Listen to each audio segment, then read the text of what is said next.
अगला अध्याय।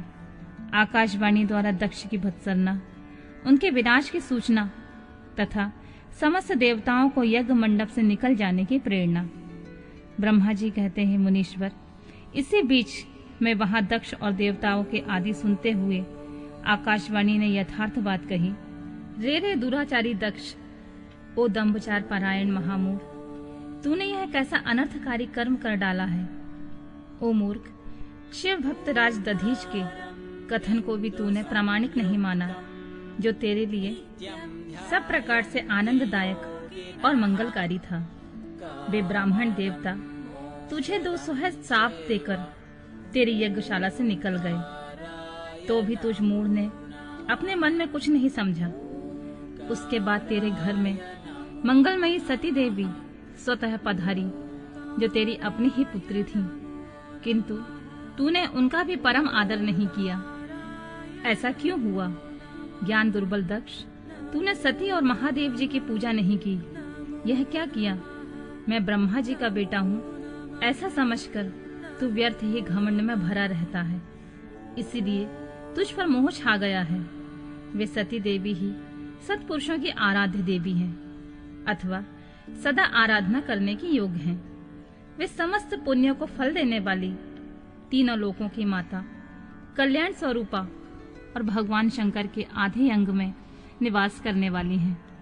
वे सती देवी ही पूजित होने पर संपूर्ण सदा सौभाग्य प्रदान करने वाली हैं। वे ही महेश्वर की शक्ति हैं और अपने भक्तों को सब प्रकार के मंगल देती हैं। वे सती देवी ही पूजित होने पर सदा संसार का भय दूर करती हैं, मनोवांछित फल देती हैं तथा वे ही समस्त उपद्रव को नष्ट करने वाली देवी हैं। वे सती ही सदा पूजित होने पर कीर्ति और संपत्ति प्रदान करती हैं। वे ही पराशक्ति तथा भोग और मोक्ष प्रदान करने वाली परमेश्वरी हैं। वे सती ही जगत को जन्म देने वाली माता, जगत की रक्षा करने वाली अनादि शक्ति और प्रलय काल में जगत का संहार करने वाली हैं। वे जगत माता सती ही भगवान विष्णु की माता रूप से सुशोभित होने वाली तथा ब्रह्मा, इंद्र, चंद्र, अग्नि एवं सूर्य देव आदि की जननी मानी गई हैं। वे सती ही तप, धर्म और दान आदि का फल देने वाली हैं। वे ही शंभु शक्ति महादेवी हैं और दुष्टों का हनन करने वाली परात्पर शक्ति हैं। ऐसे महिमा वाली सती देवी, जिनकी सदा प्रिय धर्म पत्नी है, उन भगवान महादेव को तूने यज्ञ में भाग नहीं दिया। अरे, तू कैसा मूढ़ और कुविचारी है। भगवान शिव ही सबके स्वामी तथा परात्पर परमेश्वर हैं। वे समस्त देवताओं के सम्यक सेव्य हैं और सबका कल्याण करने वाले हैं। इन्हीं के दर्शन की इच्छा से सिद्ध पुरुष तपस्या करते हैं और इन्हीं के साक्षात्कार की अभिलाषा मन में लेकर योगी लोग योग साधना में प्रवृत्त होते हैं। अंततः धन धान्य और यज्ञ भाग आदि का सबसे महान फल यही बताया गया है कि भगवान शंकर का दर्शन सुलभ हो। शिव ही जगत का धारण पोषण करने वाले हैं। वे ही समस्त विद्याओं के पति एवं सब कुछ करने में समर्थ हैं। आदि विद्या में श्रेष्ठ स्वामी और समस्त मंगलों के भी मंगल हैं। दुष्ट दक्ष, तूने उनकी शक्ति को आज सत्कार नहीं किया, इसलिए इस यज्ञ का विनाश हो जाएगा। पूजनीय व्यक्तियों की पूजा न होने से अमंगल होता ही है। तूने परम पूज्य शिव स्वरूपा सती का पूजन नहीं किया। शेषनाग अपने सहस्र मस्तकों से प्रतिदिन प्रसन्नता पूर्वक जिनके चरणों की रज धारण करते हैं, उन्हें भगवान शिव की शक्ति सती देवी थी, जिनके चरण कमलों का निरंतर ध्यान और सादर पूजन कर ब्रह्मा जी ब्रह्मत्व को प्राप्त हुए। उन्हें भगवान शिव की प्रिय पत्नी सती देवी थी, जिनके चरण कमलों का निरंतर ध्यान और सादर पूजन करके इंद्र आदि लोकपाल अपने उत्तम पद को प्राप्त हुए। वे भगवान शिव संपूर्ण जगत के पिता हैं और शक्ति स्वरूपी सती देवी जगत की माता कही गई हैं। मूढ़ दक्ष, तूने उन माता पिता का सत्कार नहीं किया, फिर तेरा कल्याण कैसे होगा? तुझ पर दुर्भाग्य का आक्रमण हो गया और विपत्तियां टूट पड़ी, क्योंकि तूने उन भवानी सती और भगवान शंकर की भक्ति भावना से आराधना नहीं की। कल्याणकारी शंभु का पूजन न करके भी मैं कल्याण का भागी हो सकता हूँ, यह तेरा कैसा गर्व है। वह दुर्वार गर्व आज नष्ट हो जाएगा। इन देवी देवताओं में कौन ऐसा है जो परमेश्वर शिव से विमुख होकर तेरी सहायता करेगा? मुझे तो कोई ऐसा देवता दिखाई नहीं देता। यदि देवता इस समय तेरी सहायता करेंगे तो जलती आग से खेलने वाले पतंगों के समान नष्ट हो जाएंगे। आज तेरा मुंह जल जाए, तेरे यज्ञ का नाश हो जाए और जितने तेरे सहायक हैं वे भी आज शीघ्र ही जल मरे। ऐसी दुरात्मा दक्ष की जो सहायता करने वाले हैं, उन समस्त देवताओं के लिए आज शपथ है, वे तेरे अमंगल के लिए तेरी सहायता विरत हो जाए। समस्त देवता आज इस यज्ञ मंडप से निकलकर अपने अपने स्थान को चले जाएं, अन्यथा सब लोगों का सब प्रकार से नाश हो जाएगा। अन्य सब मुनि और नाग आदि भी इस यज्ञ से निकल जाएं, अन्यथा आज सब लोगों का सर्वथा नाश हो जाएगा। श्री हरे ओ विधाता, आप लोग भी इस यज्ञ मंडप से शीघ्र ही निकल जाइए। ब्रह्मा जी कहते हैं, नारद, संपूर्ण यज्ञशाला में बैठे हुए लोगों से ऐसा कहकर सबका कल्याण करने वाली यह आकाशवाणी गणों के मुख से और नारद से भी सती के दग्ध हो जाने की बात सुनकर दक्ष पर कुपित हुए शिव की अपनी जटा से वीरभद्र और महाकाली को प्रकट करके उन्हें यज्ञ विध्वंस करने और विरोधियों को जला डालने की आज्ञा देना। ब्रह्मा जी कहते हैं, नारद, वह आकाशवाणी सुनकर सब देवता आदि भयभीत और विस्मित हो गए। उनके मुख से कोई बात नहीं निकली। वे इस तरह खड़े या बैठे रह गए मानो उन पर विशेष मोह छा गया हो। भृगु के मंत्र बल से भाग जाने के कारण जो वीर शिवगण नष्ट होने से बच गए थे, वे भगवान शिव की शरण में गए। उन सब ने अमित तेजस्वी भगवान रुद्र को भली भांति सादर प्रणाम करके वहां यज्ञ में जो कुछ हुआ वह सारी घटना उन्हें कह सुनाई। गण बोले, महेश्वर, दक्ष बड़ा दुरात्मा और घमंडी है। उसने वहां जाने पर सती देवी का अपमान किया और देवताओं ने भी उनका आदर नहीं किया।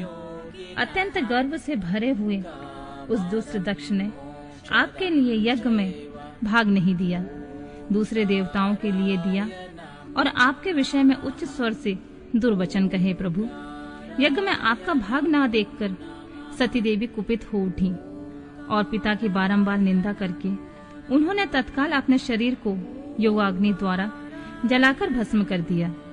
यह देख 10,000 से अधिक पार्षद लज्जावश शास्त्रों द्वारा अपने ही अंगों को काट काट कर वहां मर गए। शेष हम लोग दक्ष पर कुपित हो उठे और सबको भय पहुंचाते हुए वेग पूर्वक उस यज्ञ का विध्वंस करने को उद्यत हो गए, परंतु विरोधी भृगु ने अपने प्रभाव से हमें तिरस्कार कर दिया। हम उनका मंत्र बल का सामना न कर सके। प्रभु, वे ही हम लोग आज आपकी शरण में आए हैं। दयालु, वहां प्राप्त हुए भय से हमें आप बचाइए, निर्भय कीजिए महाप्रभु। उस यज्ञ में दक्ष आदि सभी दुष्टों ने घमंड में आकर आपका विशेष रूप से अपमान किया है। कल्याणकारी शिव, इस प्रकार हमने अपना सती देवी का और मूढ़ बुद्धि वाले दक्ष आदि का सारा वृतांत कह सुनाया। अब आपकी जैसी इच्छा हो वैसा करें। ब्रह्मा जी कहते हैं, नारद, अपने पार्षदों की यह बात सुनकर भगवान शिव ने वहां की सारी घटना जानने के लिए शीघ्र ही तुम्हारा स्मरण किया। देवर्षि, तुम दिव्य दृष्टि से संपन्न हो, अतः भगवान के स्मरण करने पर तुम तुरंत वहां जा पहुंचे और शंकर जी को भक्ति पूर्वक प्रणाम करके खड़े हो गए। स्वामी शिव ने तुम्हारी प्रशंसा करके तुमसे दक्ष यज्ञ में गई सती का समाचार तथा दूसरी घटनाओं को पूछा। तात, शंभु के पूछने पर शिव में मन लगाए हुए तुमने शीघ्र ही सारा वृतांत सुनाया जो दक्ष यज्ञ में घटित हुआ था। मुने, तुम्हारे मुख से निकली हुई बात सुनकर उस समय महान रौद्र पराक्रम से संपन्न सर्वेश्वर रुद्र ने तुरंत ही बड़ा भारी क्रोध प्रकट किया। लोक संहारकारी रुद्र ने अपने सिर से एक जटा उखाड़ी और उसे रोषपूर्वक उस पर्वत पर दे मारा। मुने, भगवान शंकर के पटकने से उस जटा के 2 टुकड़े हो गए और महाप्रलय के समान भयंकर शब्द प्रकट हुआ। देवर्षि, उस जटा के पूर्व भाग से महाभयंकर महाबली वीरभद्र प्रकट हुए, जो समस्त शिवगणों के अगुआ हुए। वे भूमंडल को सब ओर से व्याप्त करके उससे भी 10 अंगुल अधिक होकर खड़े हुए। वे देखने में प्रलय अग्नि के समान जान पड़ते थे। उनका शरीर बहुत ऊंचा था। वे 1000 भुजाओं से युक्त थे। उन सर्वसमर्थ महारुद्र क्रोध पूर्वक प्रकट हुए निश्वास से 100 प्रकार के जौ तथा 13 प्रकार के सन्निपात रूप पैदा हो गए। तात उस जटा के दूसरे भाग से महाकाली उत्पन्न हुई, जो बड़ी भयंकर दिखाई देती थी। वे करोड़ों भूतों से घिरी हुई। जो ज्वर पैदा हुए वे सब के सब शरीरधारी, क्रूर और समस्त लोगों के लिए भयंकर थे। वे अपने तेज से प्रज्वलित हो सब और दाह उत्पन्न करते हुए प्रतीत होते थे। वीरभद्र बातचीत करने में बड़े कुशल थे। उन्होंने दोनों हाथ जोड़कर परमेश्वर शिव को प्रणाम करके कहा, महारुद्र, सोम, सूर्य और अग्नि को 3 नेत्रों के रूप में धारण करने वाले प्रभु, शीघ्र आज्ञा दीजिए। मुझे इस समय कौन सा कार्य करना होगा? ईशान, मुझे आधे ही क्षण में सारे समुद्र को सुखा देना है या इतने ही समय में संपूर्ण पर्वतों को पीस डालना है? हर मैं एक ही क्षण में ब्रह्मांड को भस्म कर डालूं या समस्त देवताओं और मुनीश्वरों को जलाकर राख कर दूं? शंकर, ईशान, क्या मैं समस्त लोगों को उलट पुलट कर दूं या संपूर्ण प्राणियों का विनाश कर डालूं? महेश्वर, आपकी कृपा से कहीं कोई भी ऐसा कार्य नहीं है जिसे मैं ना कर सकूं। पराक्रम के द्वारा मेरी समानता करने वाला वीर न कभी पहले हुआ था न आगे होगा। शंकर, आप किसी तिनके को भेज दें तो वह भी बिना किसी यत्न के क्षण भर में बड़े से बड़ा कार्य सिद्ध कर सकता है। इसमें कोई संशय नहीं है शंभु। यद्यपि आपकी लीला मात्र से सारा कार्य सिद्ध हो जाता है, तथापि जो मुझे भेजा जा रहा है यह मुझ पर आपका अनुग्रह ही है शंभु। मुझ में भी जो ऐसी शक्ति है वह आपकी कृपा से ही प्राप्त हुई है शंकर। आपकी कृपा के बिना किसी से कोई शक्ति नहीं हो सकती। वास्तव में आपके आज्ञा के बिना कोई तिनके आदि को भी हिलाने में समर्थ नहीं है, यह निसंदेह कहा जा सकता है। महादेव, मैं आपके चरणों में बारंबार प्रणाम करता हूँ। हर आप अपने अभिष्ट कार्य की सिद्धि के लिए आज मुझे शीघ्र ही भेजिए। शंभु, मेरे दाहिने अंग बारंबार फड़क रहे हैं। इससे सूचित होता है कि मेरी विजय अवश्य होगी। अतः प्रभु, मुझे भेजिए शंकर। आज मुझे कोई अभूतपूर्व एवं विशेष हर्ष तथा उत्साह का अनुभव हो रहा है और मेरा चित्त आपके चरण कमलों में लगा हुआ है। अतः पग पग पर मेरे लिए शुभ परिणाम का विस्तार होगा शंभु। आप शुभ के आधार हैं। जिसमें आपकी सुदृढ़ भक्ति है उसी को सदा विजय प्राप्त होती है, उसी का दिनों दिन शुभ होता है। ब्रह्मा जी कहते हैं, नारद, उसकी यह बात सुनकर सर्वमंगलकार के पति भगवान शिव बहुत संतुष्ट हुए और वीरभद्र तुम्हारी जय हो ऐसा आशीर्वाद देकर बोले। महेश्वर ने कहा, मेरे पार्षदों में श्रेष्ठ वीरभद्र ब्रह्मा जी का पुत्र दक्ष बड़ा दुष्ट है। उस मूर्ख को बड़ा घमंड हो गया है। अतः इन दिनों वह विशेष रूप से मेरा विरोध करने में लगा हुआ है। दक्ष इस समय एक यज्ञ करने के लिए उद्यत है। तुम याग परिवार सहित उस यज्ञ को भस्म करके फिर शीघ्र मेरे स्थान पर लौट आओ। यदि देवता, गंधर्व, यक्ष अथवा कोई अन्य तुम्हारा सामना करने के लिए उद्यत हो तो उन्हें भी आज तुम शीघ्र ही सहसा भस्म कर डालो।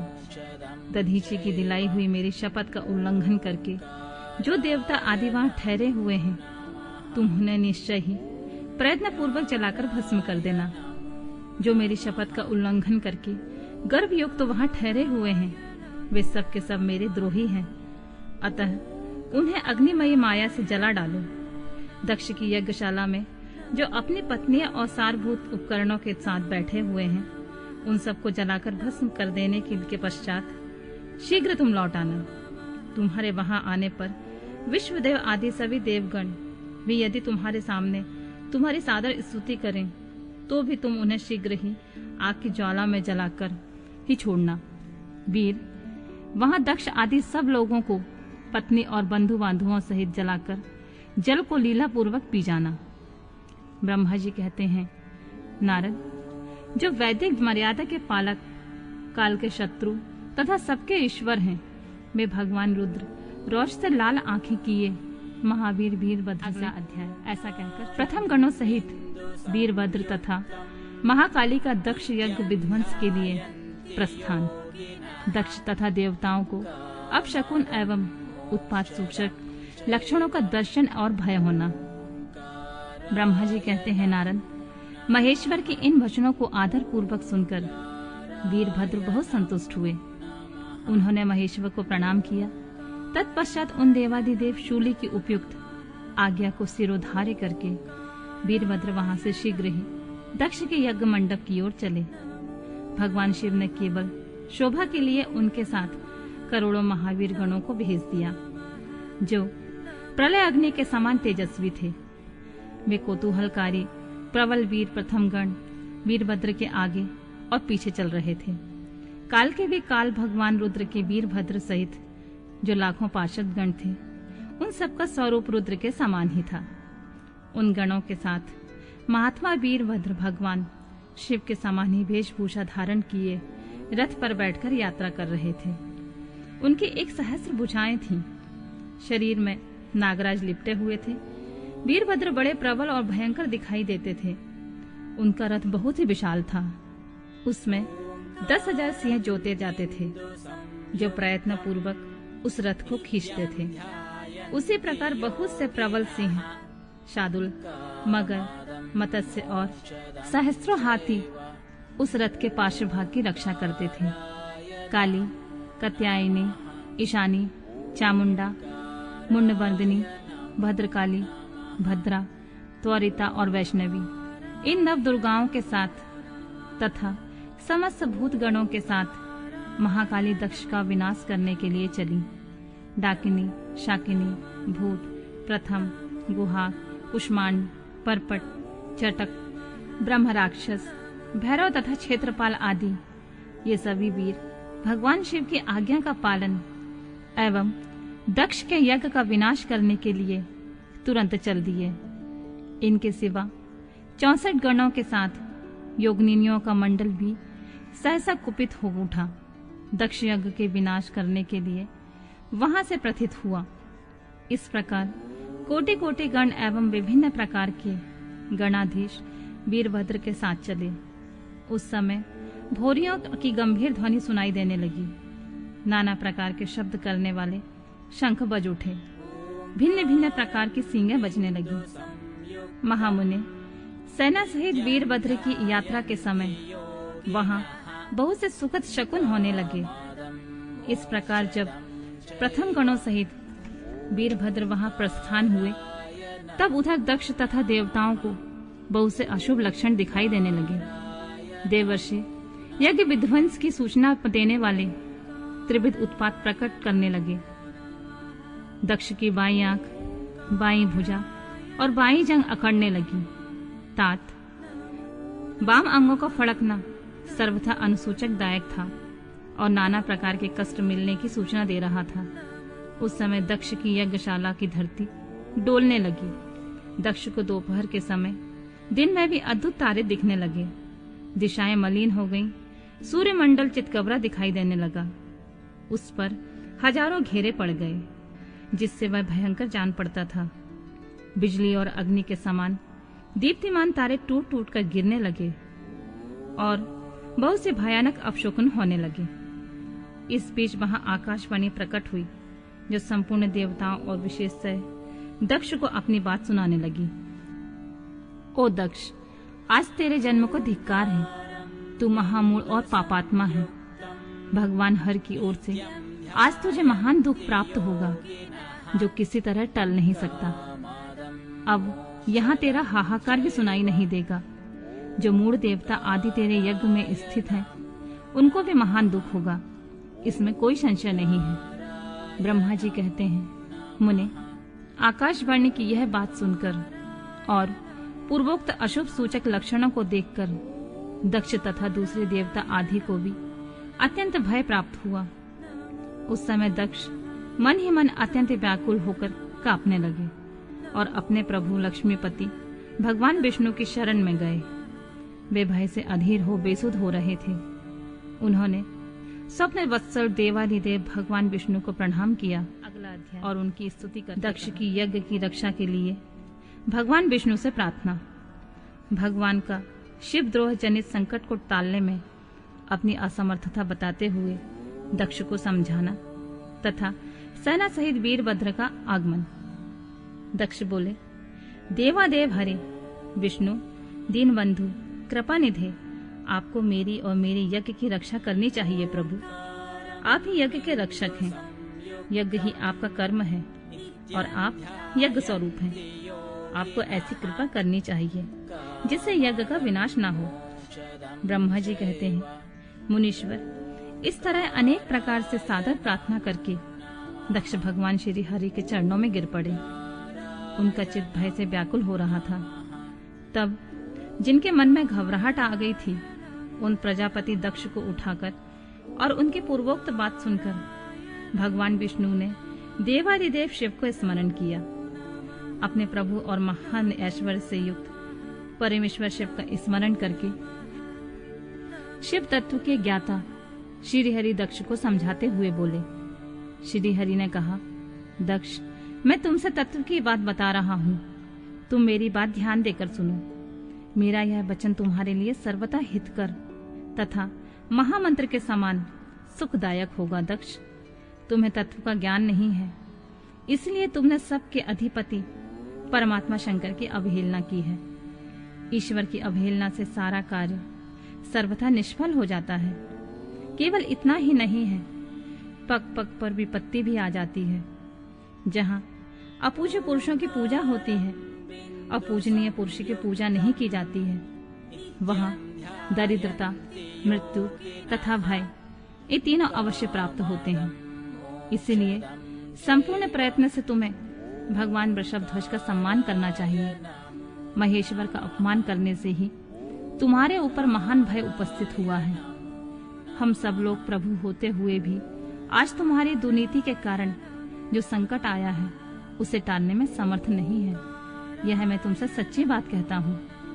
ब्रह्मा जी कहते हैं, नारद, भगवान विष्णु का यह वचन सुनकर दक्ष चिंता में डूब गए। उनके चेहरे का रंग ही उड़ गया और वे चुपचाप पृथ्वी पर खड़े रह गए। उसी समय भगवान रुद्र के भेजे हुए गणनायक वीरभद्र अपनी सेना के साथ यज्ञ स्थल में जा पहुंचे। वे सब के सब बड़े शूरवीर, निर्भय और रुद्र के समान पराक्रमी थे। भगवान शंकर की आज्ञा से आए हुए उन गणों की गणना असंभव थी। वे वीर शिरोमणि रुद्र सैनिक जोर जोर से सिंहनाद करने लगे। उनके उस महानाद से तीनों लोग गूंज उठे। आकाश धूल से ढक गया और दिशाएं अंधकार से आवृत हो गईं। सातों द्वीपों से युक्त पृथ्वी अत्यंत भय से व्याकुल हो पर्वत, वन और काननों सहित कांपने लगी तथा संपूर्ण समुद्रों में ज्वार आ गया। इस प्रकार समस्त लोगों का विनाश करने में समर्थ उस विशाल सेना को देखकर समस्त देवता आदि चकित हो गए। सेना के उद्योग को देखकर दक्ष के मुंह से खून निकल आया और वे अपनी स्त्री के साथ भगवान विष्णु के चरणों में दंड की भांति गिर पड़े और इस प्रकार बोले, विष्णु महाप्रभु, आपके बल से मैंने इस महान यज्ञ का आयोजन किया है। सत्कर्म की सिद्धि के लिए आप ही प्रमाण माने गए हैं। विष्णु, आप कर्मों के साक्षी तथा यज्ञ के प्रतिपालक हैं। महाप्रभु, आप वेदोक्त धर्म तथा ब्रह्मा जी के रक्षक हैं। अतः प्रभु, आपको मेरे इस यज्ञ की रक्षा करनी चाहिए, क्योंकि आप सबके प्रभु हैं।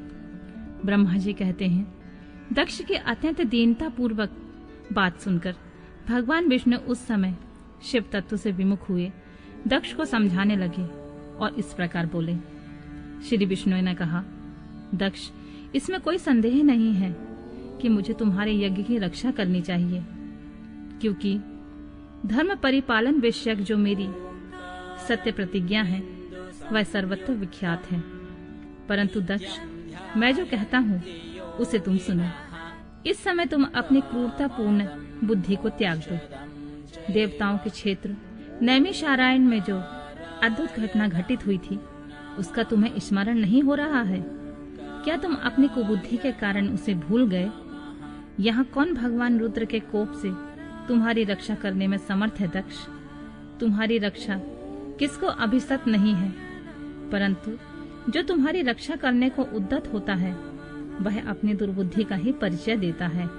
दुर्मते, क्या कर्म है क्या अकर्म है, तुम इसे नहीं समझ पा रहे हो।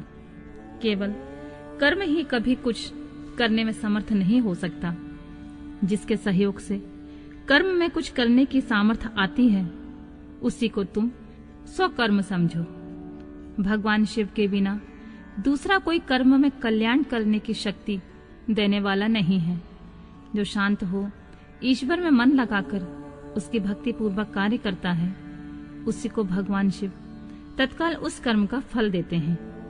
जो मनुष्य केवल ज्ञान का सहारा लेकर अनीश्वरवादी हो जाते हैं या ईश्वर को नहीं मानते हैं, वे शतकोटि कल्पों तक नरक में ही पड़े रहते हैं। फिर वे कर्मपाश में बंधे हुए जीव प्रत्येक जन्म में नरकों की यातना भोगते हैं, क्योंकि वे केवल सकाम कर्म को ही स्वरूप का आश्रय लेने वाले होते हैं।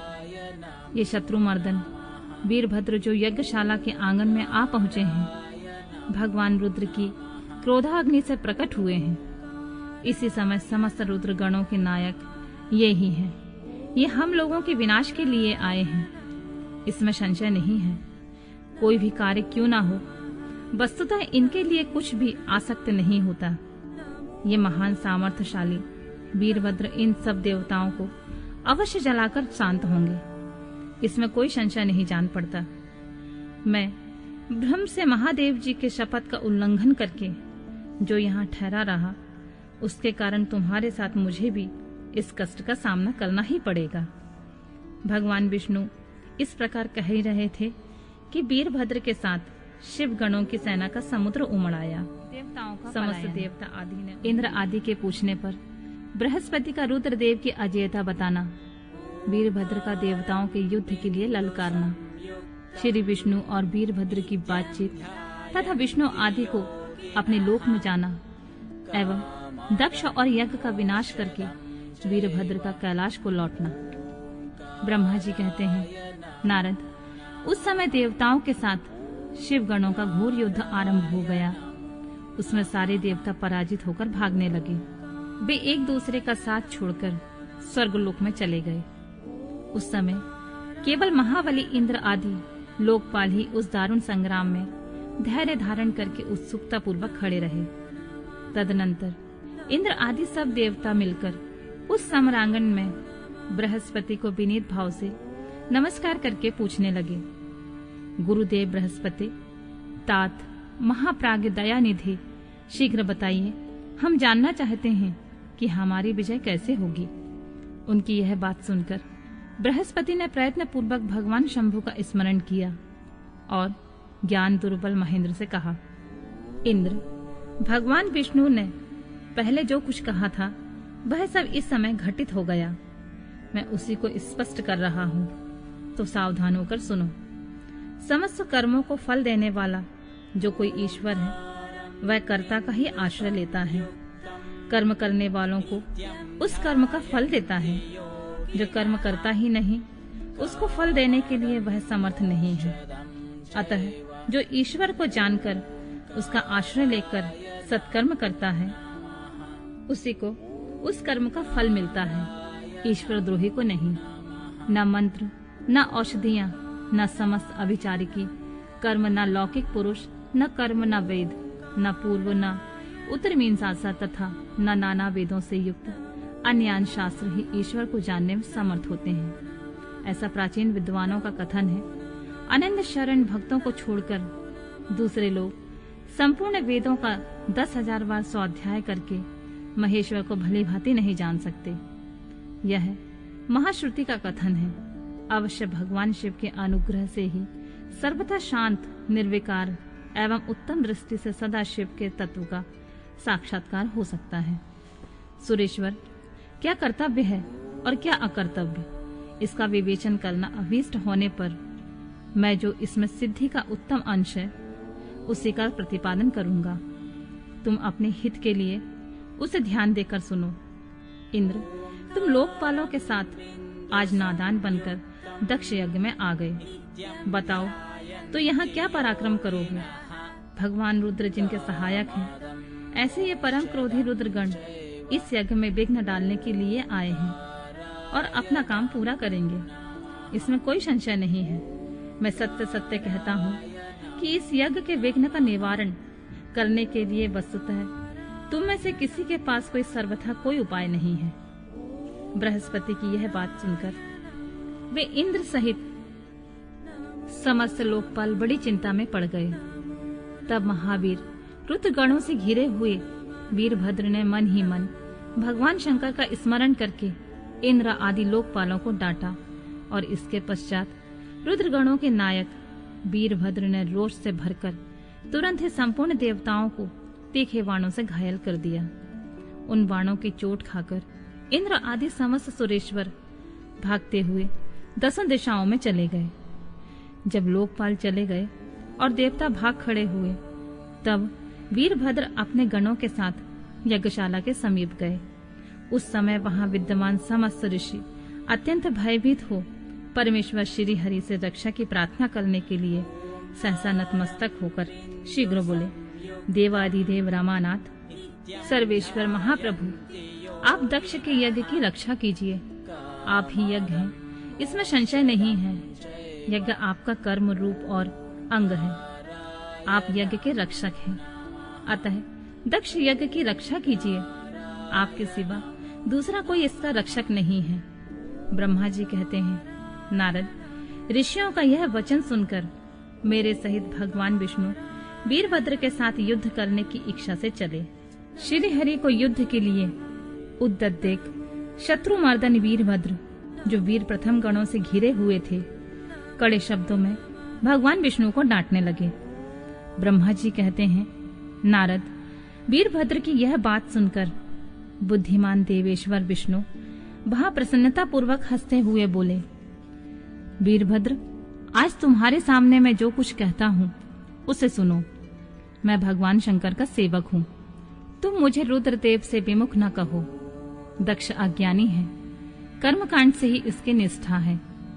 इसने मूर्तावश पहले मुझसे बारंबार अपने यज्ञ में चलने की प्रार्थना की थी। मैं भक्त के अधीन ठहरा, इसलिए चला आया। भगवान महेश्वर भी भक्त के अधीन रहते हैं। तात, दक्ष मेरा भक्त है, इसलिए मुझे यहाँ आना पड़ा है। रुद्र के क्रोध से उत्पन्न हुए वीर, तुम रुद्र तेज स्वरूप हो, उत्तम प्रताप के आश्रय हो। मेरी प्रतिज्ञा सुनो। मैं तुम्हें आगे बढ़ने से रोकता हूँ और तुम मुझे रोको। परिणाम वही होगा जो होने वाला होगा। मैं पराक्रम करूंगा।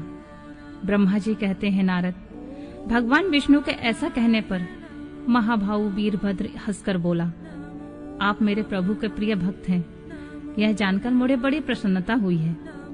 इतना कहकर गणनायक वीरभद्र हंस पड़ा और विनय से नतमस्तक होकर बड़ी प्रसन्नता के साथ श्री विष्णुदेव से कहने लगा, महाप्रभु, मैंने आपके भाव की परीक्षा के लिए कड़ी बातें कही थी। अब इस समय यथार्थ बात कहता हूँ, तो सावधान होकर सुनो। हरे, जैसे शिव हैं वैसे आप हैं, जैसे आप हैं वैसे शिव हैं, ऐसा वेद कहते हैं। और वेदों का यह कथन शिव की आज्ञा के अनुसार ही है। रमानाथ, भगवान शिव की आज्ञा से हम सब लोग उनके सेवक ही हैं। तथापि जो मैंने बात कही है, इस बात विवाद के अवसर के अनुरूप ही है।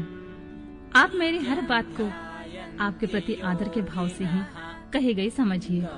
ब्रह्मा जी कहते हैं, वीरभद्र का यह वचन सुनकर भगवान श्री हरि हंस पड़े और उनके लिए हितकर वचन बोले। श्री विष्णु ने कहा, महावीर, तुम मेरे साथ निशंक होकर युद्ध करो। तुम्हारे अस्त्रों से शरीर के भर जाने पर मैं अपने आश्रम को जाऊंगा। ब्रह्मा जी कहते हैं, ऐसा कहकर भगवान विष्णु चुप हो गए और युद्ध के लिए कमर कसकर डट गए।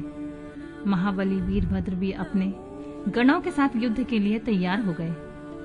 नारद, तदनंतर भगवान विष्णु और वीरभद्र में घोर युद्ध हुआ। अंत में वीरभद्र ने भगवान विष्णु के चक्र को स्तंभित कर दिया और शांग धनुष के 3 टुकड़े कर डाले। तब मेरे द्वारा एवं सरस्वती के द्वारा बोधित हुए श्री विष्णु ने उस महान गणनायक वीरभद्र को असह तेज से संपन्न जानकर वहां से अंतर्ध्यान होने का विचार किया। दूसरे देवता भी यह जान गए कि सती के प्रति जो अन्याय हुआ है उसी का यह स्वाभाविक परिणाम है। दूसरे के लिए इस संकट का सामना करना अत्यंत कठिन है। यह जानकर वे सब देवता अपने सेवकों के साथ स्वतंत्र सर्वेश्वर शिव का स्मरण करके अपने अपने लोकों में चले गए। मैं भी पुत्र के दुख से पीड़ित हो सत्यलोक में चला आया और अत्यंत दुख से आतुर होकर सोचने लगा कि अब मुझे क्या करना चाहिए। मेरे तथा श्री विष्णु के चले जाने पर मुनियों सहित समस्त यज्ञ के आधार रहने वाले देवता शिवगणों द्वारा पराजित हो भाग गए। उस उपद्रव को देखकर और उस महामग का विध्वंस निकट जानकर वह यज्ञ भी अत्यंत भयभीत हो मृग का रूप धारण करके वहां से भागा। मृग के रूप में आकाश की ओर भागते हुए देख वीरभद्र ने उसे पकड़ लिया और उसका मस्तक काट डाला। फिर उन्होंने मुनियों तथा देवताओं के अंग भंग कर दिए और बहुतों को मार डाला। प्रतापी मणिभद्र ने भृगु को उठाकर पटक दिया और उनकी छाती को पैर से दबाकर तत्काल उनकी दाढ़ी मूछ नोच ली। चंड ने बड़े वेग से पूषा के दांत उखाड़ लिए, क्योंकि पूर्व काल में जिस समय महादेव जी को दक्ष के द्वारा गालियां दी जा रही थीं, उसी समय वे दांत दिखा दिखाकर हंसे थे। नंदी ने भृग को रोष पूर्वक पृथ्वी पर दे मारा और उनकी दोनों आंखें निकाल ली, क्योंकि जब दक्ष शिव जी को शाप दे रहे थे उस समय वे आंखों के संकेत से अपना अनुमोदन सूचित कर रहे थे। वहां रुद्र गणनायकों ने स्वधा, स्वाहा और दक्षिणा देवियों की बड़ी विडंबना की। वहां जो मंत्र तंत्र तथा दूसरे लोग थे उनका भी बहुत तिरस्कार किया। ब्रह्मापुत्र दक्ष भय के मारे अंतर्वेदी के भीतर छिप गए। वीरभद्र उनका पता लगाकर उन्हें बलपूर्वक पकड़ लाए। फिर उनके दोनों गाल पकड़कर उन्होंने उनके मस्तक पर तलवार से आघात किया, परंतु योग के प्रभाव से दक्ष का सिर अभेद हो गया था, इसलिए कट नहीं सका। जब वीरभद्र को ज्ञात हुआ कि संपूर्ण अस्त्र शस्त्रों से इनके मस्तक का भेदन नहीं हो सकता है, तब उन्होंने दक्ष की छाती पर पैर रखकर दबाया और दोनों हाथों से गर्दन मरोड़ तोड़ डाली। फिर शिवद्रोही दुष्ट दक्ष के उस सिर को गणनायक वीरभद्र ने अग्निकुंड में डाल दी।